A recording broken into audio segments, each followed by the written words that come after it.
Que la paix, si possible, soit sur vous. Je dis si possible car de toute évidence, je pense que les tenants du néocolonialisme, les dirigeants français et leurs ahuris services de renseignement français, membres de la DGSI ou de la DGSE, ainsi que leurs caniches à la tête de nos États, j'ai une forte pensée pour le président Patrice Talon, dont je sais, de sources sûres, qu'il a fortement comploté avec les autorités françaises pour que je puisse être arrêté. Je sais que vous vivez une période difficile, parce que le colon et ses caniches ont fait leurs plans, Dieu a fait ses plans, et Dieu est le meilleur des planificateurs. Vous avez fait l'erreur de vouloir nous briser, vous avez fait l'erreur de vouloir nous humilier, vous avez fait l'erreur de penser nous stopper. Mais la mission que nous portons est une mission qui traverse les générations. C'est une mission dans l'optique de l'autodétermination. C'est une mission qui vise à honorer nos ancêtres méritants. C'est une mission qui vise à libérer notre population sur le continent africain et dans la diaspora.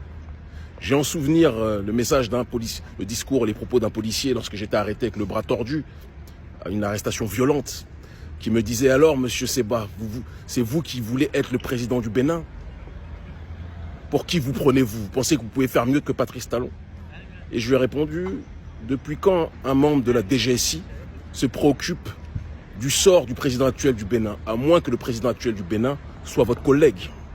Vous comprenez de quoi je parle? Et je lui ai dit, vous riez aujourd'hui, vous ne rirez pas dans quelques temps. Vous riez parce que vous pensez que vous allez me mettre à l'ombre longtemps. Mais vous n'êtes pas dans les plans de ceux qui nous ont mis sur ce chemin. Et ceux qui nous ont mis sur ce chemin, ce sont nos aïeux. C'est eux que nous avons dans notre ADN. C'est pour eux que nous nous battons. C'est pour la justice, la rectitude et l'élévation que nous nous battons. Je suis un Béninois de la lignée, de la descendance politique des Béansins. Et notre peuple en Afrique, dans les territoires d'outre-mer, en Guadeloupe, en Martinique, en Guyane, en Kanaki, à La Réunion, notre peuple qui souffre, partout où il est installé. Nous allons nous battre, à Haïti aussi. Nous allons nous battre pour le libérer. Nations Unies derrière, vous voyez, un petit discours va être prononcé et vous allez vous en souvenir toute votre vie. Rendez-vous est pris. Kémy Séba libéré en France. Madame Actu vous en parle. Bonjour. Nous sommes un jeudi 17 octobre 2024, arrêté le 14 octobre à Paris pour des soupçons d'ingérence étrangère. Le président de l'ONG Urgence panafricaniste, Kémy Séba, a été remis en liberté 2 jours plus tard, sans poursuite immédiate.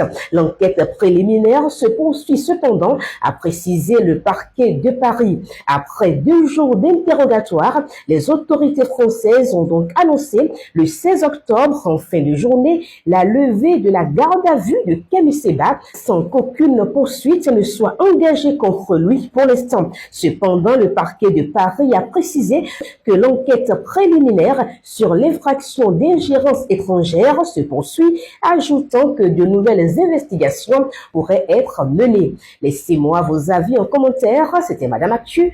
Abonnez-vous qui a l'information à le pouvoir.